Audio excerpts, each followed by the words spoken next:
Good afternoon, Prime Minister Yeo Sze Ling, Minister Chan Chun Sing, Mr. Edward De Silva, ladies and gentlemen. I'm truly humbled and very thankful to be standing here to receive this prestigious youth award. I sincerely thank my professor for his nomination and the selection committee for such an honor. Well, I lost my sight at the young age of around 4 years old and do not have any memory of what this world looks like. Even now, I often wonder what it really means when people tell me that something is beautiful or colorful. Well, I'm afraid to say that the concept of beauty is even more abstract to me than the concept in mathematics. See, a friend asked me once whether it would have been better or worse if I lost my sight when I was older. This is an interesting question which caused me to ponder. What if I was 11 years old, the same age as Yeo Sze Ling when she lost her sight? Would things have been different? Well, at this point, I'd like to invite all of you to ponder over this question as well, which my friend asked me. Is it fairer for someone to lose the sight since birth or midway through life?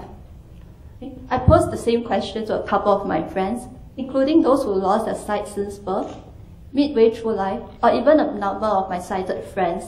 Their answers were varied, but what impacted me most is the realization that whatever circumstances we are in, it all boils down to having the courage to accept ourselves, the determination to live life to the fullest, the resilience to cope with various challenges, and most important of all, the desire to prevail against all odds.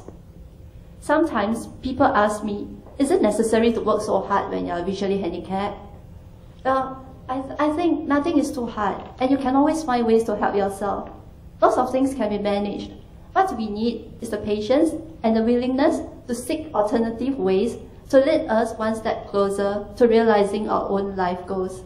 As such, I often enjoy myself sharing my own personal experiences with fellow visually handicapped youth, and of course to hear from them, hoping that they too will find the motivation and courage to persevere on and not let our aspirations be limited by the constraints of our physical condition.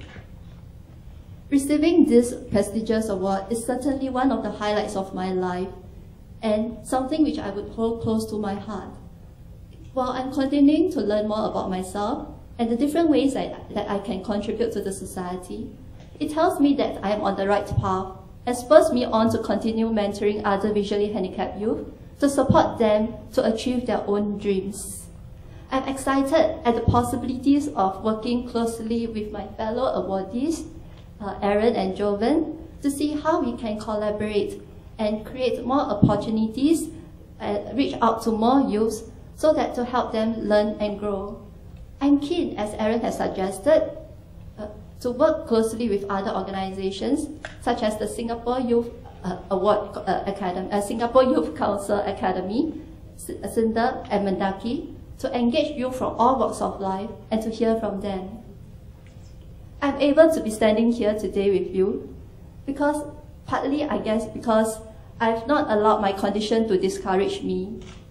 I've learned over time to cherish my own life as a precious gift from God, and thus to accept myself as who I am and do not let too many things affect me. Through the various experiences I had over the years, I learned to appreciate the people around me more, well, ranging from simply people in public who lend me a hand to go out on buses or on train stations, to my colleagues, friends, teachers, professors, and of course, to my dearest friends and my family members. They have always been strong pillars of support for me, and I owe my achievements to them. I'll always be thankful to all of them for their patience and guidance throughout my life, and most important of all, for always believing in me. With this note, on behalf of my fellow awardees, Aaron and Jovan, I thank all of you for being here to share this meaningful event with all of us. We appreciate it greatly. Thank you.